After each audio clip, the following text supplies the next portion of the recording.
If you're not growing, you're pretty much falling flat, because in digital marketing, the industry is evolving at a very, very fast pace. So like at the very, very minimum, you have to be growing just to stay on par with everything.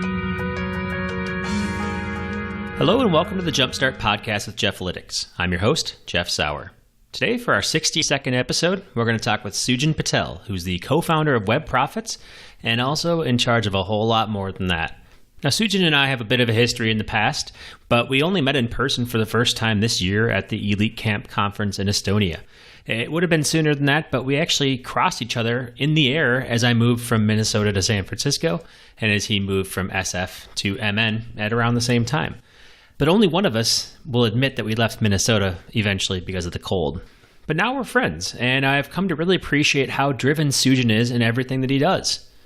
Driven is probably the biggest word that I would use to describe him, along with lifelong learner and somebody who just knows how to get things done. Whether it's in his agency, his whirlwind speaking schedule, or his budding software as a service empire, Sujan has his mind focused on building a long and lucrative future. Now, I hope you enjoy hearing from Sujan as much as I did talking to him. There's lots of valuable information here. Let's get to our awesome conversation with a driven entrepreneur who never stops working to make things better. Visit Jeffalytics.com/Sujan for show notes. Okay, I'm here today with Sujan Patel. Sujan, thanks for joining me on the podcast. Thanks for having me. I'm super pumped to talk to you today.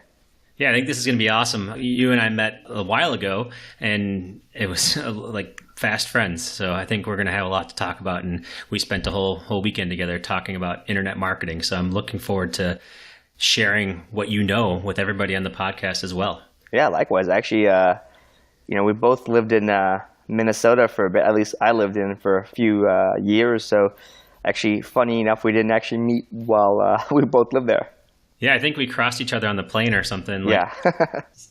Yeah. So, how many winters did you last? I know we're going ahead of ourselves, but how many winters did you last in Minnesota? I lasted 2 winters, but I think I had some pretty tame winters because like anything that's just cold is just cold, right? Like you can't, like it doesn't matter if it's -40 or 0. It's not fun, right? So I bought a snowmobile. I went into the skid and bought a snowmobile. Nice. Well, I agree with you. If you know that it's going to be cold and you prepare yourself and you actually have the proper clothing, then you're just cold. But there's levels of cold. Like at -10 is when I start to draw the line. That was when I was like, I need to get out of here. That's when your boogers freeze. Yes, exactly. Yes, when anything that has any liquid in it is just immediately frozen. That's when you need to leave Minnesota. Exactly. But it's a wonderful place. And so, but yes, let's get into it. So I want to understand how you got to Minnesota, but we got to start a little bit further back than that. And we got to know the answer to the first question we ask everybody on the podcast. And that is, what got you into digital marketing? Yeah. So I got into digital marketing in like late high school, early college. I've always been into cars. And so in high school, I had like an aftermarket car part business, which would pretty much means me selling car parts to my friends and their friends out of my trunk. And I was like, well, I should probably make a website. Actually, my cousin Neil Patel, who was just like getting into SEO at the time, he's like, Sujan, you got to check out this SEO thing. This internet craze is huge. And making a killing, and at that time, probably making a killing was like $1,000 a month as a college kid. A high school kid. So I made a website. I spent like 10 grand on it, and I got like maxed out my credit cards. Got a bank loan somehow. These guys loaned me money as an 18-year-old, and took some debt from my parents. And I went to town making an e-commerce website for this car part business. And Neil said, "When you're ready, I'm going to teach you SEO." And his definition of teaching me SEO was like, he's going to give me 2 articles to read, which at the time is really all you needed. Like I had like white text on white background type of stuff, keyword stuff, the heck out of all these things. But long story short, that business failed. I sucked at business. Like I didn't deliver in time. It was pretty much, what you call now a drop shipping business, but it's so easy and people dismiss like a drop shipping business these days because you can run a Shopify store, a BigCommerce store, and literally prop up a site, connect with your vendors and have them do everything. Back in 2000, 2001, 2002, there was no easy e-commerce platform to build. Like I spent like half my money hiring a developer to build an e-commerce platform. And What platform were you using?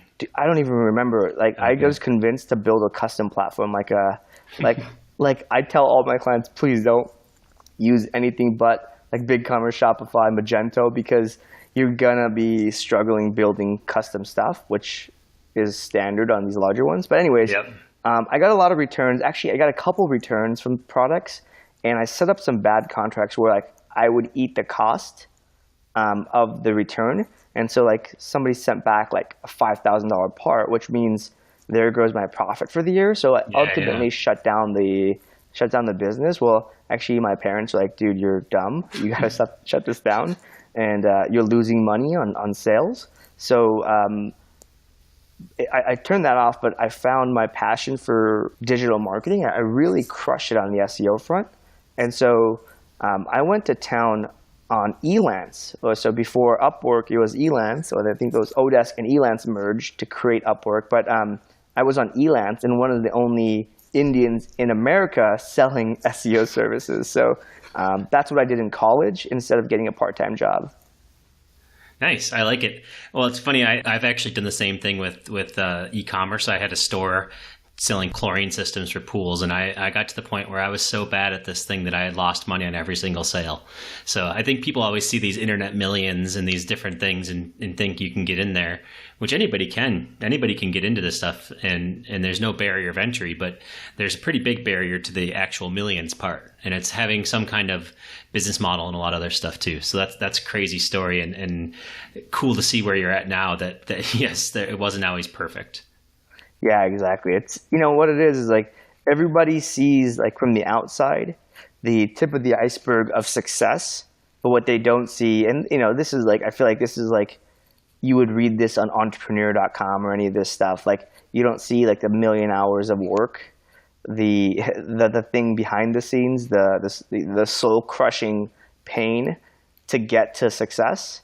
And I think everybody, every good story, every good success probably has a lot of those. Oh yeah, for sure. And I think people always think that it's everybody's first thing, their first rodeo, but I think it's funny that most people who are entrepreneurs are over 20. They're not in their 20s. Usually, the ones who are successful are a little bit further on. Which we'll get to that part about how you became, how you turn this into a positive. But I'm curious about this freelancing thing as well. So basically, while you're going through school to pay the bills and to make some money, you're like, hey, I can do SEO. I'm good at that part, and I know people can pay me for it. Let me put myself out there. Yeah, exactly. So I was doing, I was doing SEO work for like if I broke it down into the hours, I was like $10-15 an hour doing link building. And back then, like literally, I wouldn't say this, 10 years ago, but back then, like I was commenting on blogs manually. I was the guy doing it and just doing like really low hanging fruit to get results. Like my whole thing was like, I'll just grind it out. And like through that, I actually created a lot of processes that we used at my first agency. I was getting maybe $500 to $1,500 a month clients, and I only needed like 2 or 3 of those. Yeah, yeah. And I was making like working 5-10 hours a week, making, $3-4 grand a month in college and going to school. And actually what I ended up doing in school was that like I was kind of making too much money for me to care about school. Because like for me, school was like, I didn't care about it. I was just kind of doing it to keep my parents happy. And I would optimize my schedule, my class schedules, to go snowboarding or surfing early in the morning, either one. I lived in SoCal, so like the mountains were like an hour away from me. And Nice. Or surfing in the summers. And then I would come back in the afternoons and do some work on this consulting stuff, and then take night classes where I would be just dead tired and not pay attention. Ultimately, that led me to like dropping out of school and taking a job at an agency where kind of I met my second mentor. I would say Neil would be my first one because he introduced me to a lot of stuff, and like he was a really shitty teacher, to be honest. But I would say he's a shitty teacher because he made me learn the hard way. And he wouldn't just give me the answer when I would ask him for the answer. And he wasn't actually even trying to teach me. To me, I was kind of the student in the relationship. To him, it was like he was just answering his annoying cousin's emails every once in a while. Yeah, yeah. Nice. So you have, obviously, you know that you have a talent and that people are willing to pay you for it. But so you went and got a job in order to satisfy that, or you said that you had a mentor then? Yeah, so actually, I actually started. So Single Grain was my first agency. So back in 2005, and this is kind of when I was failing out of school. I decided to kind of go, drop out of school and maybe try again next year, or take a year off, which was really just like, that's what I told people when I was just really dropping out of school. And I went to do a consult. I was like, okay, if I'm doing this well in Elance, if I like made a website and did all this stuff, I could do well. And that's when I started Single Grain in 2005. But, we made a website, we did all this stuff, and I gave myself a fancy title of Director of SEO, which, I was the only person there. But anyways, I didn't get enough clients to like live off of. And I at the time proposed to my girlfriend, my wife now. And I was like, oh, well, I got to get my act together. I got to do something serious. I'm going to get married sometime soon. And I see my wife was like busting her butt in school and was set off she was doing like biomedical engineering, which is like a mouthful and like super complicated thing. So I got to do something serious. So didn't make enough money consulting because I was like too good for Elance, like $500 deals. I wanted like $2,000, $3,000 a month clients.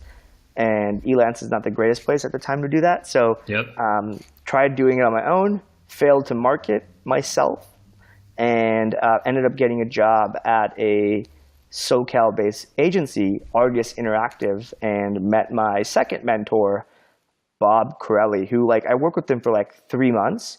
But those 3 months, I remember vividly telling him, I asked him a question hey, Bob, he was the director of marketing there, making 6 figures. And at that time I was like, that's awesome. I want to be him. So I asked him hey dude, how long did it take you to get to where you're at today? And he's like, 10 years. I'm like, all right, Bob, I'm going to do it in half. And I was like this kid, first job out of college, just hustling hard. And I told him that and he's like, okay, cool. And he just kind of liked my hustle. So he would always just expose me to new stuff. I taught myself how to use WordPress, some basic PHP, set up my first real website myself, and just went to town on SEO. And at night I was reading books and I'm talking O'Reilly books and the For Dummies stuff. That was what's available in 2005. And just ClickZ and search engine, not search engine line wasn't even out, but those basic blogs that were just teaching myself SEO. And I kind of rise through the ranks. At the same time, SEO was kind of blowing up, and ended up kind of from 2005, 2006 to 2008, going from this entry level SEO hot shot, meaning I thought I was a hot shot, to in 2007 I got a job as a senior manager of SEO for a company called Oversee.net, and they ran a ton of domain they were the second or third largest domain company, and they had a lot of lead gen websites. And so actually my mentor Bob was the one who recommended me to the job, or recommended I apply. And so anyways, I went from low level SEO to managing a team of 5 or 6. I love it. That's only in the span of 3 years too. So even if you maybe don't want to, you thought you were a hot shot, it sounds like you were able to deliver on it too. Yeah, I mean, look, all I did was just hustle hard. I just went where the money was at, and I was putting in. So I would normally say never go for the money. That's why I actually would tell people I train and mentor now, and just say put in your time, get paid crap, and just work hard. And then instead of hustle with micro steps, take a big leap. But I did the opposite. I would 3 to 6 months I would switch jobs because I would get recruited away. And again, at nights and weekends and other stuff, I was working real hard to level up. Essentially, that was my goal. Level up, train, learn. And I did it fast. But at the same time, when I went to Oversee, one of my friends, coworkers who was there, he did the exact opposite. He leapfrogged from a low level, entry level position to a senior, a manager position. So pretty much less steps, a lot less work, a lot less kind of blood shed, tears, and more deliberate, and he kind of jumped to my level. So I was like, oh, there's another way. Oh yeah, there's a lot of paths too to doing this. It's what's right for you, or not even what's right for you, but what makes sense. And I like what you're saying, and this is my own experience as well. As like when somebody says it's going to take 10 years to get somewhere, a lot of people don't want to hear that. A lot of people don't want to put in those 10 years, and so we start to look for whether it's a shortcut or like why does it take 10 years? Really, that's what it comes down to, and there's many reasons why, obviously, and like you said, and it could be you could get there sooner several different ways. But I also think chasing money is one thing, but then going to a place where a career is going to grow, like chasing growth, I think is something I'd recommend for everybody. Maybe not chasing money, but chasing growth areas. Yeah, exactly. I think if you're not growing, you're pretty much falling flat, because in digital marketing, the industry is evolving at a very, very fast pace. So like at the very, very minimum, you have to be growing just to stay on par with everything. Yeah, absolutely.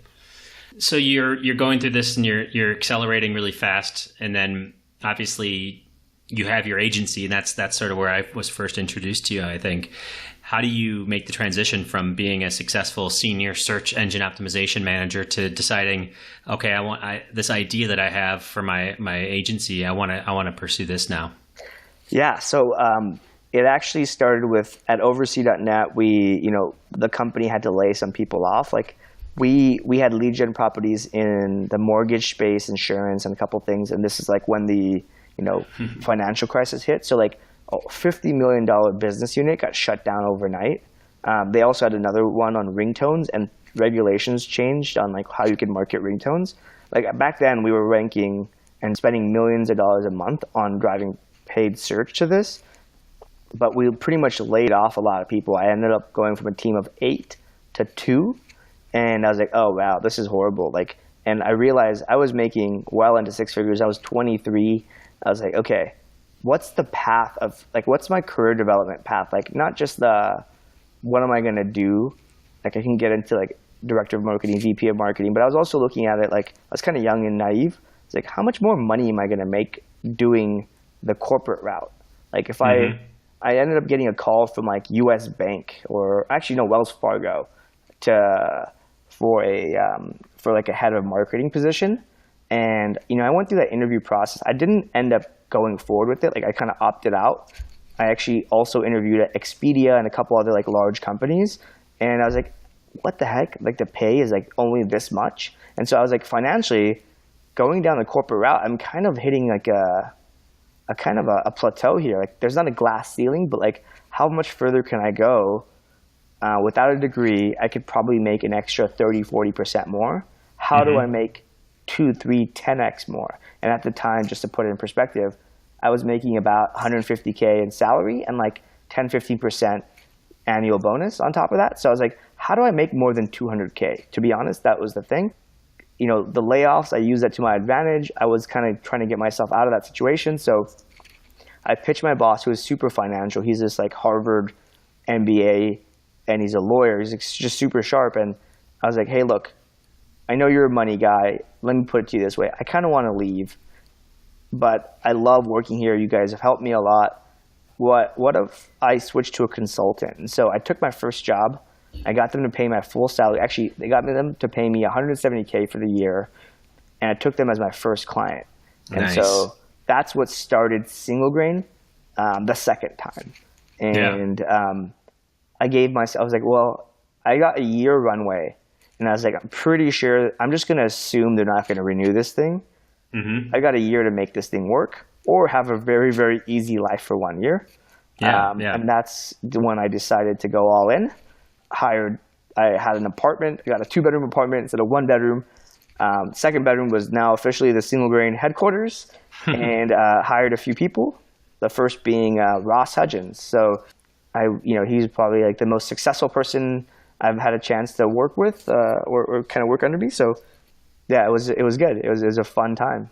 That's great. I mean, That's really cool. That's like a textbook example of what I call having an anchor client. Like everybody wants to quit their job, or not everybody, but most people want to quit their job for whatever reason, and we dream of entrepreneurship. But it's like, when's the right time? And I always tell people that I coach, I say, hey, you should take your job with you. Like do what you can. Just say, hey, I'm not happy here. I want to start something, but I really like you guys, and I like the work, and I'm the best person to do this work. So let's work something out. And depending on the company, some of them will, sometimes it's actually cheaper to give you your salary and not have to pay you anything else, right? So it's actually a cost savings and a benefit to them sometimes. For sure. And actually, like I'll give you an example. Like when I was in Minnesota, that 2 years, I sold, this is so like fast forward, pretty much like 5-6 years. I sold Single Grain to Eric Sue, who's now like running it. And I just wanted to go back in-house, and I was a little burned out. So I joined whenIwork.com, one of my clients pretty much at Single Grain. So I've kind of seen them grow from like 20, 30K MRR to when I joined it was 100K MRR, or actually 80, 90. So like from like, a few $100,000 a year side project to $1 million a year, and they just raised funding. So I joined them, and I was like, I love the CEO, Chad. He's a product guy. He has the customer in mind and anything he's doing. And I was like, I'm going to learn the crap out of SaaS. I'm really late to the game, but late is better than never, right? I was like, and my wife was getting her MBA at the time. So I was like, all right, I'm going to get my MBA. I had enough runway, selling Single Grain to like pretty much do nothing for 2 years. And I was like, I'm going to use this time to kind of, instead of like traveling the world, because my wife was in school, I couldn't travel with her. She couldn't travel. So I was like, I'm going to go do this and bust my butt. And I want to exit here in 5 years. I gave myself 5 years to go and be able to start my own SaaS company. I'm going to take a break from entrepreneurship. And what ended up happening was like 6 months in, I learned a lot. And so naturally, I thought back to my 2005 self when I got my first job. I was like, at night, I was hustling. So I started hustling at night too. This time, I had an idea of like building a content marketing tool, which is turned into what's now called Mailshake. I recruited a developer. I literally sent him a cold email. I was like, hey, you're a dev, I'm a marketer. We could do some awesome things together. You've built something like this on cold email. I've got a better idea. Come on my idea. And I told Chad, my boss, I was like, hey, look, I'm going to do this on the side. It's not going to interfere with work. It's my pet project. At the very least, you're going to learn. And to be honest, I'm really bored. Like, I love high adrenaline stuff. So I was like, first I started skydiving all the time, like racing motorcycles.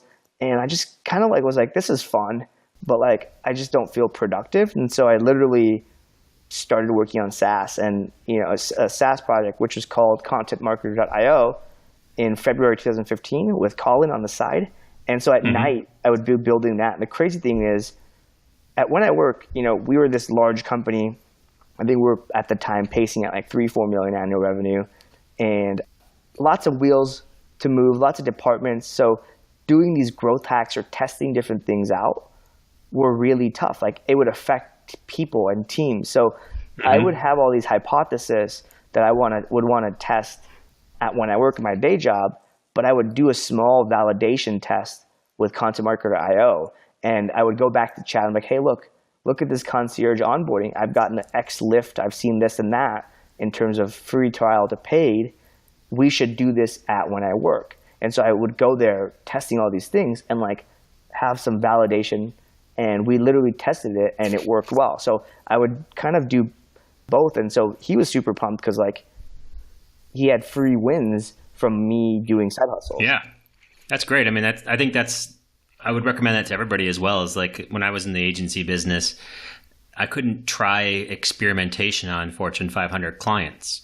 You have to have your own blog. You have to have your own stuff to see what works. Otherwise, you're right. There's too much to lose and there's too much risk involved with these companies that are already established. But doing it on your own, you can get a lot of wins. And some employers get mad at that, like especially old school employers or employers who think that they're the center of the employee's universe. But then there's like other people who are like, wow, if you're doing this, we benefit from it, then this is a good opportunity. So it's cool that he had that attitude about it.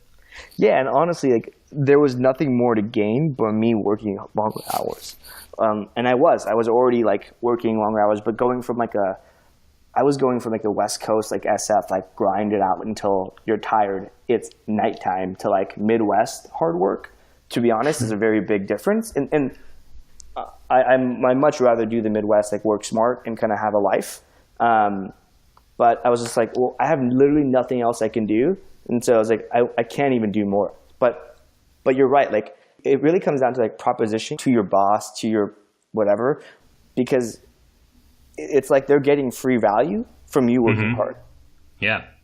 Well, you read that. I mean, it's all about your approach, because we always worry that somebody's and this has happened to me many times. Like I always worry that when I go into the office to quit, that they're going to just say, you know, I'll actually clean up all the files on my computer and I'll get everything, all my affairs in order, because I feel like I'm just going to go in there and get a death sentence. And I've only had to do this like 3 or 4 times as an adult. But every time I go in to quit, they're one, shocked, and two, they're like, well, how long can you stay on? And I think that's, you know, it's all about the approach you bring to it, right? Even if you're quitting or whatever, it's not like you're leaving people hanging. People just don't want to be left with nothing, right? And so there's a bridge, and there's a way to approach it. And you're not even talking about quitting necessarily, which I'm sure you'll get into in just a minute here, because you did end up moving on. But I think it's the same way when it comes down to bringing something up to people's attention. There's really nothing to lose by the way that you're doing it. And so if you position it that way, it's good. But if you say, I'm going to do this whether you like it or not, you're not going to get as good of a reaction. Yeah. I mean, like, so many people think it's black and white. It's not. Like, I actually, when I work, right, like I left in the most like, in the best way possible. And same with overseas. Like, I like both jobs. Those are my, like the last 2 jobs I've ever had. And when I work will be the last job I've ever had. I'm never going to be an employee again, because I can get like the same stuff done with like 2 hours a day. But anyways, that's a different topic. I left. I gave like when I work a 6-month notice, and I was like, actually, it's an open-ended notice. Let's go find my replacement. So I went to like working 4 days a week, and then I said like, okay, well, I'm gonna take like I've got like 10 days PTO. So like every week for the next 10 weeks, I'm gonna take 1 day off. So I'm gonna work 3 days a week. I'm gonna do my job. It's gonna be done the same way you think. I'm just gonna change my meeting schedules and just don't talk to me on Thursday or Friday.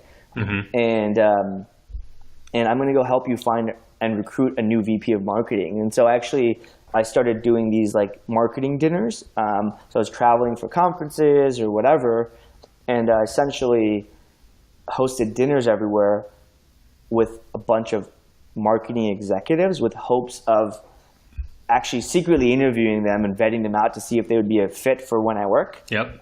And so, yeah, I mean, like I literally left finding my replacement. And, you know, to be honest, it's much better than like if I were to quit myself, because if you look at their situation, I would like, maybe I give a month notice, 2-month notice. If I'm super gracious, just like a normal person exiting a job. Well, it took them like 8 months to find a VP of marketing. That means for 6 months they would be leaderless. And that's like the worst what they could do, because they had just raised like a series A1, which would be like, they had like raised $10 million. They've got a lot of money to deploy in fast growth rate that they need to hit. That sucks for them. Like the way I left, even though it was like, you know, beneficial for me, it's much better. And like, I'm still really, you know, I've invested in that company, and I'm good friends. Like I get actually like a lot of the board actually refers me deals, like clients. So nice. It actually made me financially, if you look at it pure financially, leaving and staying around extra 6 months has made me a few $100,000 more. Hey, that's not bad at all. I mean, that's what you want to do, is if you're going to leave, you want to leave amicably. And I think that anybody knows that when you're an entrepreneur like you are, you're not going to be there forever. I mean, I think that's sort of an expectation, and they know that, and you gave them some good years. So that's great. Yeah, definitely. So when you decided to leave, and obviously you're studying SaaS, you're working on your own projects while you're doing this, obviously you were going to leave regardless, but was it a user growth goal? How did you know that it was time to leave this time? Was it like just lack of satisfaction? Was it with the job, or was it with everything around you that made you decide, hey, I need to get out of this? Actually, it was, I was spending, So the way I ended up bootstrapping Content Marketer IO Mailshake was that I put over 100 grand into the business, and over the last 2.5 years, and I pretty much took consulting or the money I was making as a salaried employee. I put it almost all back in to grow this business, to do development, whatever it was, like marketing costs, whatever. And so in 2014, I was like, I'm never doing consulting again. In 2015, I ended up taking on like 1 or 2 clients. I was like doing an advisor to one company, and all in I was making an extra probably $100K a year from just doing consulting. And so I put that all back into Content Marketer. And then at some point when I left, at the end of the year, when I decided to leave in 2015, I was like, crap, what I'm doing on the side, my side hustle, is actually doing better than my main job. And if I put more time into my side hustle, the only thing that was preventing my side hustle, which was like a little bit of consulting and Content Marketer IO, the only thing that would make it go faster is if I put in more time. And so that's when I realized, like, crap, I got to leave. Awesome. I mean, that's the way that you do it, is like, I have nothing more to do here. Yeah. That's great. I mean, and it's like, when your side hustle beats your regular one, that's definitely like the safest way to look at it. I think a lot of people would be happier with even half of it, right? So like, even if you could get half of what you were expecting. Well, I like money, so I'm like, okay, I'll just wait longer until like it actually catches up. Because like, I think a lot of people think when they're like starting a SaaS business or even anything on the side, like, let's just say you're starting a brand new agency, like, do you really need 8 hours in a day? I remember like Single Grain, the first year or two, to me at the time, it was probably the hardest thing I've ever done in my life. Mentally, it took everything I had to do it. But looking back, I'm like, I actually probably put in a solid 2.5 hours a day of productive work. Everything else, I was just dicking around. I didn't think I was dicking around at the time. I thought I was working hard. But, my goal actually is like every year, I try to push myself to this like kind of like breaking point of, if I don't look back at my last year and kind of laugh at how hard, quote unquote, how hard I was working, or like my breaking point, then I'm not far enough ahead this year. Yeah. So, like I've got 5 SaaS businesses and an agency. And I can manage it all. Like it's stressful. Don't get me wrong. Hopefully next year I laugh at myself, but it's possible. And I think like part of this is like, people think like, oh, you're doing a SaaS business, you should go all in. Are you building a lifestyle business? And I'm like, dude, they're like lifestyle business, forget that. Like, I'm actually building, like, I have a goal of like, I want to build a SaaS business, a software empire. And I also like money now, right? I don't want to be a broke founder. So my agency life, my consulting, like, pays for my lifestyle, and like I will still grow both because I generally like working on different projects and different challenges. And like if I were just to do SaaS alone, over time I would just get very like closed-minded because I'm not exposed to like other things. No, I think that's really interesting the way that you put it. I mean, it's like there's so much that you could do. Which one do you decide on? And then, I think about. I mean, I like that. I mean, everything you're talking about, it makes a lot of sense. And I think it's a good example for people to follow as well. And that is, benchmarks around like, how do you get your first client? How do you know when to do that? And how do you approach it? Going after your former employer or, using your former employer as your way to go is good. Then there's the whole concept of, do you need to grow? Like, when should you focus on a business and do you need to go all in?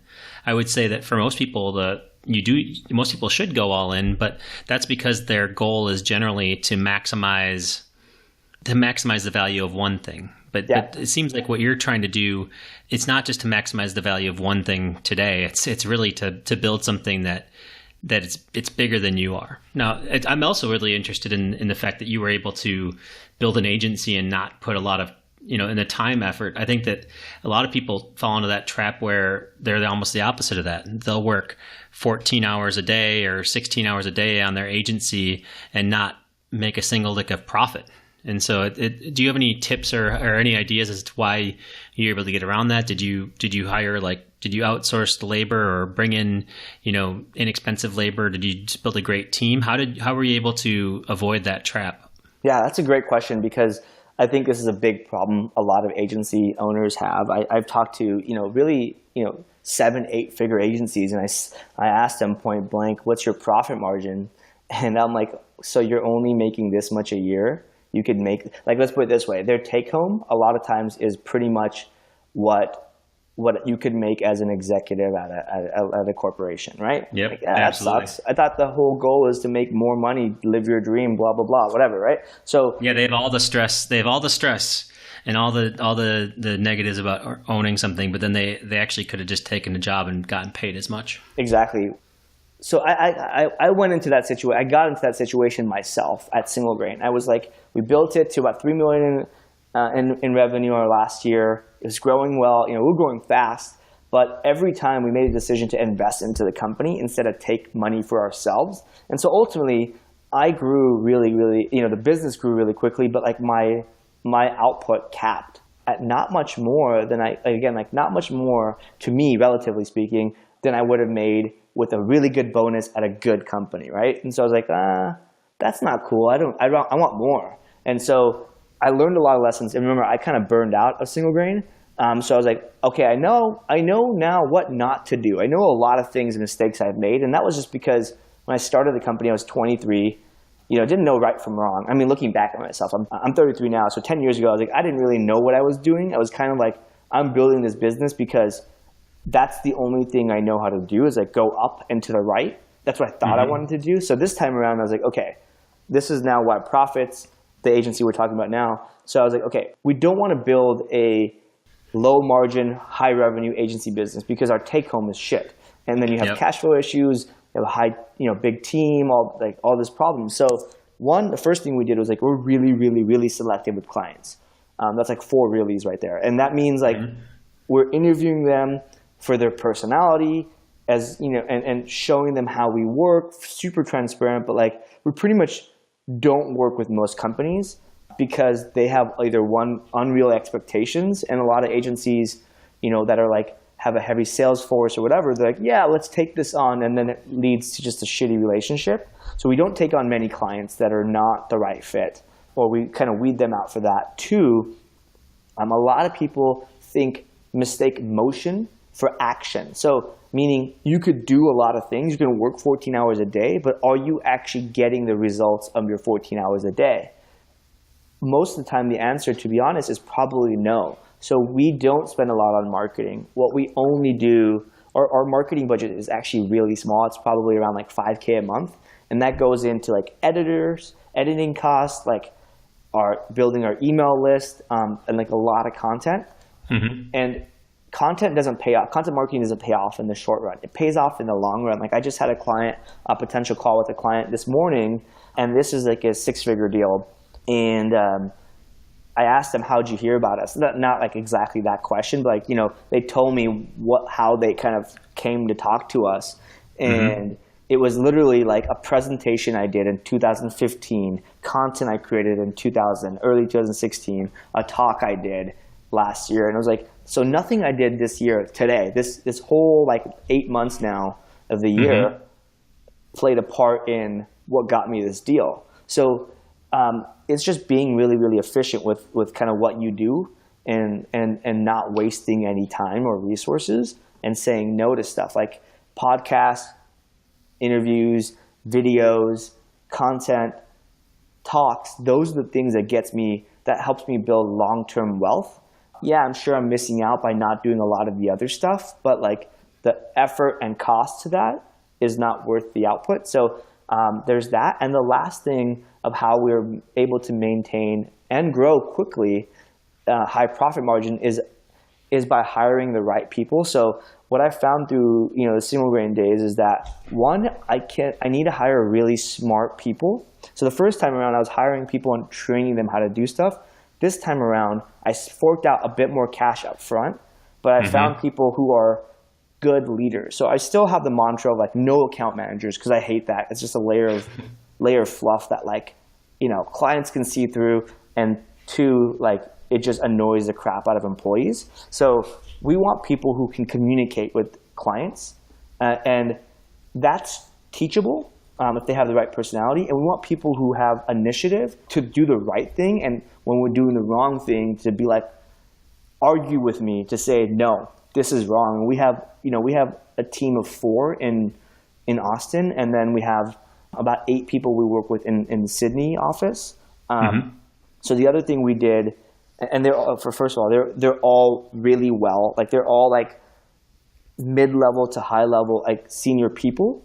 It costs us more up front, but it also means we don't have to hire more people. So now I have less employees, meaning less headache, less people to manage, because they're self-sustained. Like they can do, like I can leave for a week or two and like the business doesn't fall over because there's smart people doing the thing. And I can also oversee the strategy and not get into the weeds and know that we're going to do, our clients are going to get the right results. So that's what, more senior people do, and people who can communicate better or work to a good communication skills. That's how we're able to kind of run the business at a much, much better profit margin. And an agency business, to be honest, is usually not a high margin business. Yeah, I mean, if you do everything right, quote unquote, air quotes, if you do everything right, most agencies can expect maybe 15 to 20% at the end of the year. And those are the good ones. Yeah. And so, but I agree. I mean, there's a lot to say about, one of the keys to having an agency that does well and that is a sellable asset. Well, one is to build a brand. And you're right, that building a brand and doing a speech or doing a webinar, or doing a podcast, none of that stuff has an ROI. But it's worth it. And it's absolutely worthwhile because it builds the brand, it builds the opportunity, and you never know when it's going to come back. Yeah. And I always call it planting seeds, right? Just putting seeds out there, giving them a little bit of water, and then seeing which ones come out. And honestly, if you do gardening, the majority of the seeds you plant are not going to turn into anything. But the ones that you cultivate and the ones that you manage, and if you do enough of it, then you're going to have trees, you're going to have a forest, you're going to have whatever you plant, right? And so that's absolutely important for a brand. And then the other thing is, if you want your company to be worth anything, or if you want the company to be worth something, profitable and not stressful, you have to add a management layer. A management layer in between everything is vital to being able to have that level of sanity. And in management, it doesn't have to be like, we always think of management as like a manager, but what you're saying is just senior people who can manage either themselves or they can manage their part of the business. Exactly. Yeah. It doesn't need to be a manager. It's a person who can manage oneself. And that is a very hard thing to find because most people need feedback. And I think a lot of that comes from I find that there's the first 3 to 4 years of your career, you don't know right from wrong. So you need somebody to kind of guide you to that. And you usually find more of that. But 5 to 7 years is kind of, in my opinion, is that sweet spot to where you get a good, smart person who's not quite there to be a manager, but is well on their way. And it's there's this kind of saying Chad and I used to say is they're past Mount Stupid. So Mount Stupid, if you draw a line in someone's from 0 time in someone's career to 10 years, there's this line of how their skill develops over time. So go from 0 to 10, and their arrogance level or what they think they know, their confidence level. And there's this point where some part in someone's career where it's called Mount Stupid, where the line of confidence overtakes the skill level, and that's when they start doing dumb stuff. And I try to get people who have learned that lesson because they are smarter. They've experienced how dumb they are, and they've recovered from it, and won't ever make that mistake again. I just love Mount Stupid. I think that might just be the name of my podcast from now on. Is don't be stuck on Mount Stupid or climb past it. That's great. I mean, I love what you're saying because I was just thinking about all these. I've been in the agency business for a long time, and you see different types of agencies. You see the grinders, like the one where the people where they hire kids out of college or, young people, and then they give them very little training, but they just make it up on volume. So they'll have 3 people getting paid the minimum you could ever pay somebody. So the minimum to live. And then those people churn all the time. They don't like it. They don't have a good experience, but they're sort of like, they're always the ones who are hiring. And then there's the agencies that sort of get it, and they start to, they want more senior people. They want to pay a good wage, that type of stuff. Those ones don't hire as often, but they're the ones who end up keeping their people longer. They keep people longer. They have happier employees. That's really the way to go. And so, yes, if you're faced with 2 options, it might sound like a good idea to get 3 people for the price of 1. But as you know, as the business owner, that's a rough business. That's not a business that I want to be in, where you're just trying to completely make it up on volume. Yeah, definitely. I think it's also like, if you look at just like, would you want to hang out with, like, just think about where do you want to go to work, right? Like, do you want to hang out with people who are just unhappy? Because that makes you more unhappy. Or do you want to hang out with like people who are just loving what they're doing, right? And I think like that's the difference between like hiring volume or like and hiring the right people, in my opinion. Yeah, for sure. And it doesn't take a lot either way. Like, no agency is going to be so big that they need to do a class of 15 hires and then see which 3 stick. You can hire the right person. They're out there in almost any market. And now it's not even a market thing either. I mean, you just said that halfway across the world, almost literally halfway across the world, you have one office and then you have another one. And so you don't need to have everybody going into the same office, sitting in the same spot. It does help at times to have that, but it's not the only reason to do something. Definitely. In fact, the thing I've found with working with an office in Sydney, where like literally our end of day is like, we have like a 2-hour window where like we can communicate at this together and work together. It actually is way more productive because we're not just shooting the shit all the time. We're not ineffective. Like, we, at the end of our day, make sure the team who's just about to start their work for the day has everything they need to execute. And we've missed the boat a couple dozen times, but we've learned. And now when we end our day, we know like other people are doing stuff. And so we've just kind of been better at communication, better at managing ourselves and our work. And that just means like we can, in a 24-hour window between 2 offices, we can get 15, 16 hours of work done. Yeah, I love it. I mean, that could be your tagline too. It's like, we're not on Mount Stupid. We're working around the clock to solve your marketing problems. Yeah. We'll have to work on that. You're the branding guy, not me. I'll need to think about that a little more. Maybe after a few whiskeys, it'll come. Yeah, exactly. It's almost whiskey o'clock here. So, so that's really cool. I mean, obviously you've learned a lot in between agencies, and you're one of the first people I've talked to who like basically started an agency, had a successful exit, and then started another one. And so, and it sounds like you learned a lot in between. How was the time off in between them? How did that affect you? Was obviously going into another job and clearing your head had to have been a really nice benefit for you to just have some think time.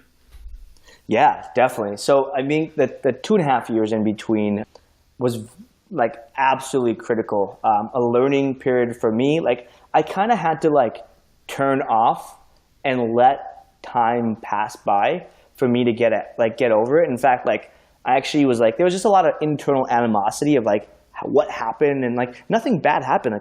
Like Eric is like Single Grain, my competitor now, which is just hilarious to think about. Like, my own like company I worked hard for is now like the company I'm working against. But like Eric and I are good friends. Like, we hung out in Europe. We were both speaking at the same conferences, a couple of them in a row. So we hung out like for a week.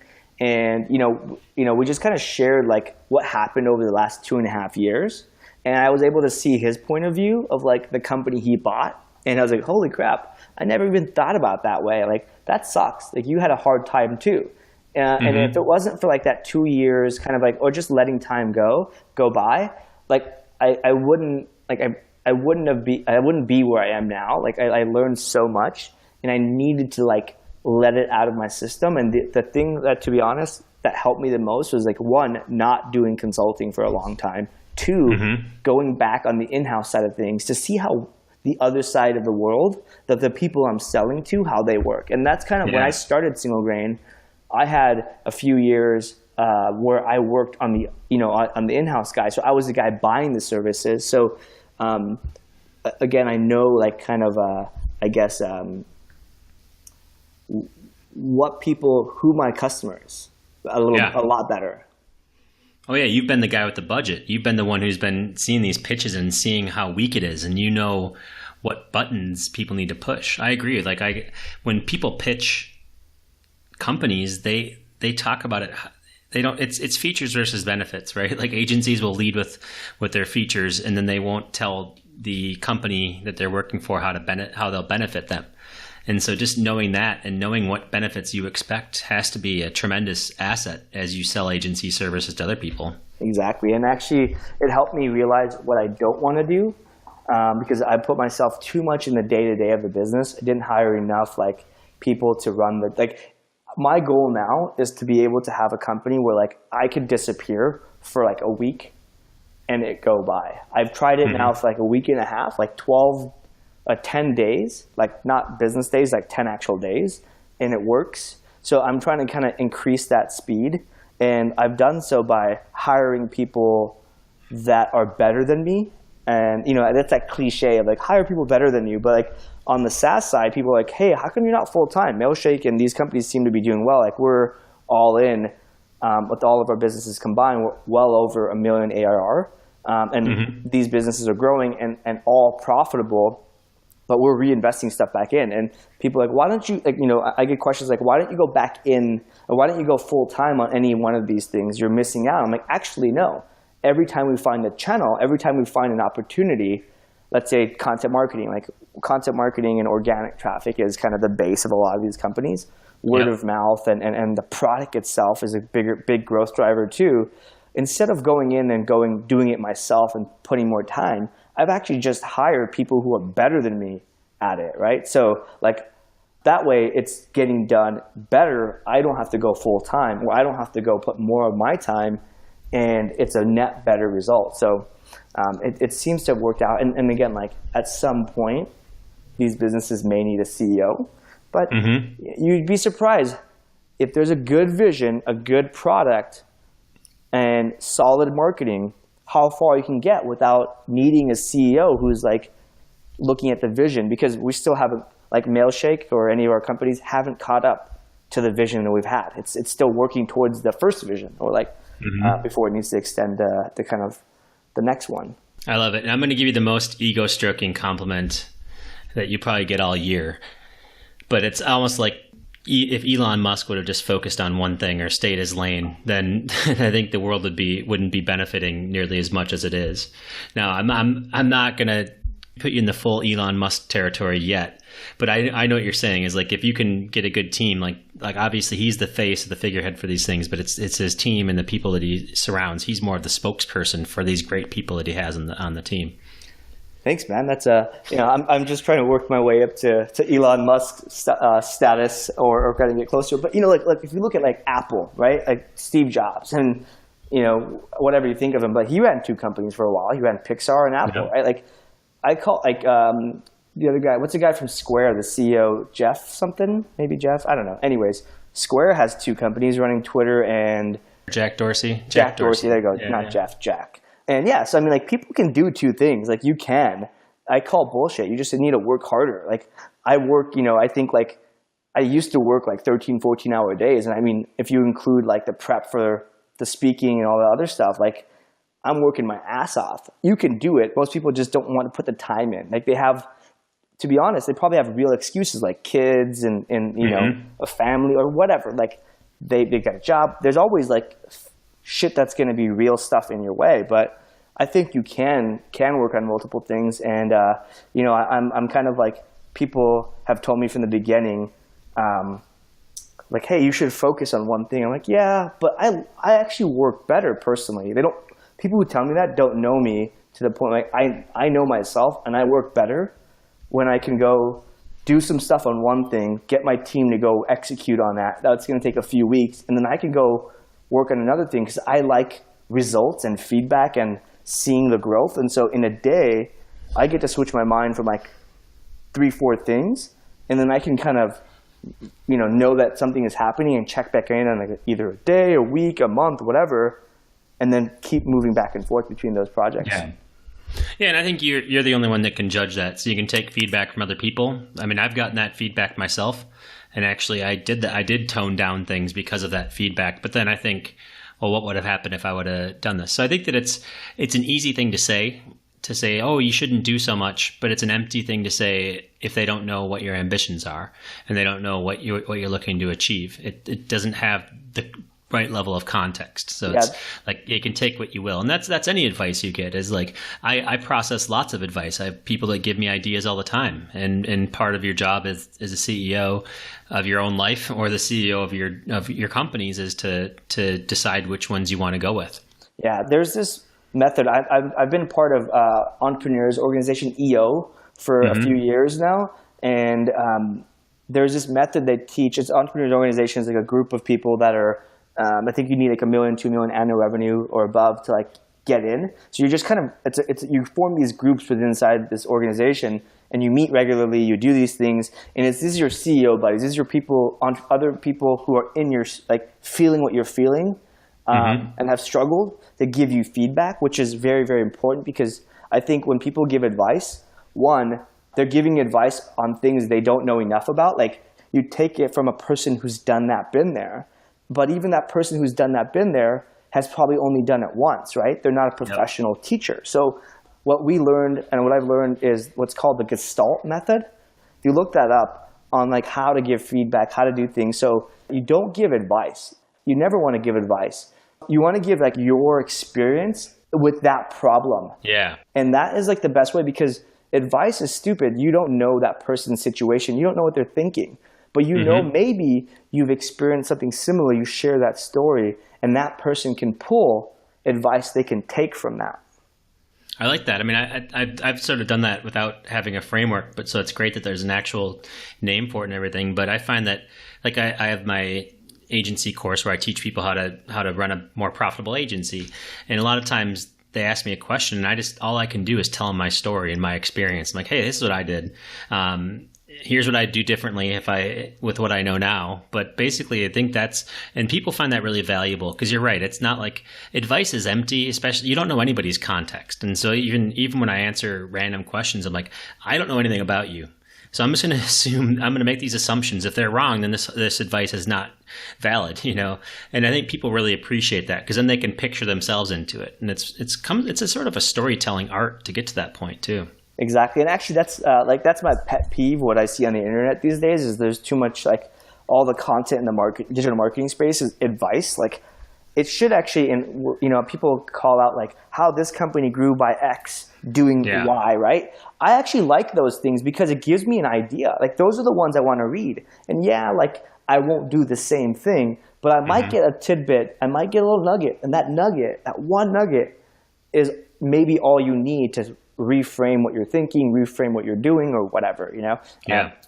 Well, I actually agree with you. I mean, I case studies about what people did and how they got there. Like you probably read the one from BuzzSumo about how they got a $5 million ARR and how they're the donkey or whatever. That was a fantastic post. And then he got on a podcast with Dan Shore and did an episode. You should listen to that. It blew my mind, really, like their attitude. And it's probably perfect for you with how you want to, how you're talking about running your business. But I love those things. I love when people tell, even if it's successful or unsuccessful, I like those. What I don't like is the trend where somebody says how you can get 13,996 visitors on your email list. And it's like, no, nobody else is going to do that. You can't tell your stories if everybody else is going to get that because that's not how things work. Yeah. It's like, exactly. Yes, you can talk about how you were successful, but you can't tell somebody that that's what they're going to get because nobody ever can recreate that. And it sets this crazy expectation. I can't stand that. Yeah, it's really frustrating. I mean, like what I really like about, and I need to listen to that briefly, like that podcast briefly, but I need to re-listen to it. But like the way I look at like business is run everything like a donkey until you find a unicorn. Like that donkey could turn into a horse or a unicorn. And then you go double, triple, quadruple down, right? Like, I think Gary Vee's like 3 extra strengths or whatever, right? Gary Vee says. It's always like 100% more than you have to give, but like, run a business for what it's worth, not for more than it's worth. And that's probably bad advice for funded startups or like, people in different mindset. But like, I think, I believe like Mailshake, we're on pace for, 5Xing this year. And now apparently that's my bar that I have to keep living by. But like I believe we can hit 10 to 15 million ARR profitably without ever needing funding. And if we see an opportunity between now and 10 million that can tell us to go faster and we need to raise funding for that, that's how you take that donkey to a unicorn. So I'm going to ride this donkey until it goes, until I see a way to go faster.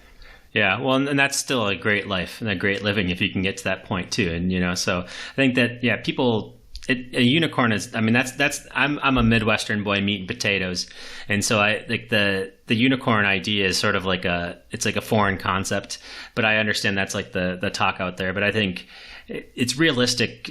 Where you're going with realistic, and I like your attitude around it too. And actually, it's funny. We haven't had we're almost done with our time, and we haven't even had much of a chance to talk about like content marketing, because you really said something when we met at Elite Camp during your presentation that I've been using like every single day. So you left an impact on me, and it was just like this thing of like, why would you be afraid to double down on something? And you basically, it's like if something's working, don't be satisfied with saying this worked and then go and try 10 other things. Figure out the thing that works and then double down on it. And it sounds like that's sort of how you're running your business. It's not so much that these are all good or bad ideas. And actually we haven't even gotten a chance to talk about, like, we need to have a second episode with you or make this like a 2-hour episode. But you also talked about your software as a service businesses and how you have an evaluation and how you're sort of like acquiring them and stuff like that. That was really fascinating, your models. So we haven't even gotten into like the business mind of Sujan yet, but I love it because it might sound like just going back to other people's advice, don't do this. It's like they don't understand the context, they don't understand your ambition, and they don't know how much due diligence you did to get to this point. Yeah, and honestly, like, even if you do it, like somebody says, don't do this. Let's just say you didn't take that advice. You do it. You fail. The worst possible thing is you could fail and you learn a lesson. So, like, to me, that worst possible situation is actually pretty freaking good. Like, guys, like, who have done it well have just failed again, another cliche, fail faster. No, they've just failed more, and they've done it for, like, a decade longer, right? So, I think people need to go fail a lot more to really grow as human beings. But, yeah, like, too many people, like, I actually, that advice I gave you, I'm so excited that you're kind of doubling down on the stuff you have, because, I mean, when we met, like, I like studied your work that night after like we had a couple beers, and I was like, man, this guy's freaking legit. Like, shit, I should have done my homework before we met. I had way more questions, but yeah, you have a lot of stuff you can double down on and get more value out of. It's like I kind of personally. I was taking a lot of my weaknesses and trying to make them better. And what I do now, I kind of stopped doing that. I did that for 3 straight years of taking like the things I sucked at and made sure I got better at, like communication, public speaking. I sucked at that. And like, I wouldn't call myself an expert, but I do it a lot these days, and I've gotten better at it. But I needed to do that. But now what I focus on is taking what I'm good at and making that like blade sharper, and you get a lot more ROI. If you take like something you're good at, let's just say you're getting 80% of the value out of something you're good at. Why not get double that instead of something you suck at? And let's say you're getting 10% of value. If you take, if you double that, you get 20. If you double what you're good at, you get 160. Just pure math, kind of double down on what works. So double down on what you're good at. Yeah, for sure. I mean, it's always a fine line, because I've seen it on both sides, and I've agreed and disagreed with both sides. Like one school is, if you're not good at it, if you're not naturally talented, you should never do this. And then I think about like, okay, well, I'm not naturally a speaker either. I'm an introvert. I didn't really like going and talking to people. And so I looked at it as a challenge. Like, I need to figure this thing out. I need to talk to people in order to it's like part of where I want to go is to have that skill and to have that ability. If you want to like make a name for yourself, and if you want to do these things, that's sort of a table stakes. There's some things that are just table stakes that yes, you should try to do, or beyond it. And there's certain things, you're right, that like being the best person at bookkeeping is not going to make your business any better. It's actually going to be a crutch. Sometimes, there's some things where it's like, just, you know what? Just know that you're not good at it and find somebody else who's really good. But I think sometimes it's a luxury of how much revenue you have and how much, and all kinds of other things. And so it's like a fine line. But I do agree with you, is like you should get some basic skills, whether you have them naturally or not. But then you can get a lot more throughput by doubling down on the things that are working. For sure. Like I had, I know we're going long here, but like I had, when I was running Single Grain, when we got to the $1 million plus in revenue, annual revenue, I was doing a lot of the bookkeeping. I was involved in the day-to-day. This time around, I run 6 businesses. We have an outsourced CFO, and I've learned so much from this outsourced CFO on how to like level up. Before, I was trying to do it myself, and I wish somebody gave me, even though I say don't give advice, somebody gave me the advice of hiring an outsourced CFO and actually how freaking cheap it is to do so. It is. But like I would have not made a lot of the decisions I made back then, and known like, oh, we actually don't have enough money to do this, hire this employee. We can't afford to sell this service at this price. Now somebody doing the books for me can tell me, you know what? You actually I'm going to model this out. You can't charge this much and build out this business. You're gonna like I'll give you an example, like Mailshake. We used to charge $9 a month. Now we upped it to $19, and even that's really low compared to not just competitors, but like low to make a profitable business. Like we model out at $9 a month, and like the amount of support it takes to support X amount of customers. We're like, actually, shit, we're going to be like losing money on customers at a certain point. We decided to double so that we can actually sustain a business. And like, that would never come from me doing books or looking at numbers. I don't even think about that. I don't even know how to think about that. Yeah, and because you weren't trained to do it, and it's not the immediate thing in front of you, right? Like, we're all like in the internet world, we're so like focused on what the notifications on our phone. It's really hard to think about anything else. Yeah, for sure. Like my business partner worked with our CFO, and he literally, like with those two guys, like my business partner is like the business guy. He's an ex-VC, super sharp. Like he just has looked at so many financial models. Those two guys literally worked together within I saw the email chain happening. So they didn't even talk on the phone or anything. Within one day and like a few emails back and forth, they modeled out what the pricing should be to make us grow have an exponential profit margin versus a linear or decreasing, profit margin. And I was like, I'm barely understanding what the heck you guys are saying, even with the output. So Well, it's funny. That's when that's when you know your business needs MBAs, is because that's what you learn in those schools. Like a lot of us entrepreneurs are hustlers who just like I can't stand going to school because I just want to start something. But it's like at some point it comes full circle. Like those are the people, those are the skills that are needed to help grow something. Yeah, exactly. That's why my wife and I get together, work together well, because my wife's an MBA and I'm like a hustler. Like so we're like. She's like, no, maybe you should do it this way. So that little it's like I always call it like nuggets, or like if you're going 100 miles an hour down a path, what if you just kind of tilt it 9 degrees a different way? You could get a much better result. So there's little like tweaks, but I kind of have to build a base. But yeah, man, this is an awesome conversation. Not the conversation I was thinking we were gonna have, but we could go on forever. I have to say that like I just one couple of thoughts, because I know we're going way over, but people will like this one. They'll like this, so we'll forgive it. But and actually, it doesn't really matter. It's my podcast. We can do whatever we want to, as long as I enjoy it. I know you got to sign off in a second though. But my wife is my CFO, and that works out really well because she's got all the same skills you're talking about. But actually, anybody else is when you look at business partners, you look at everything. The agency that I still am part of, the founders were a salesperson and a CFO, or like basically a CPA. Those people, I learned so much from them. Like, it's just an amazing amount you can learn. And so, yes, if you don't have I wouldn't necessarily recommend that anybody else goes out there and says, I want to learn CFO skills unless you went to school for it.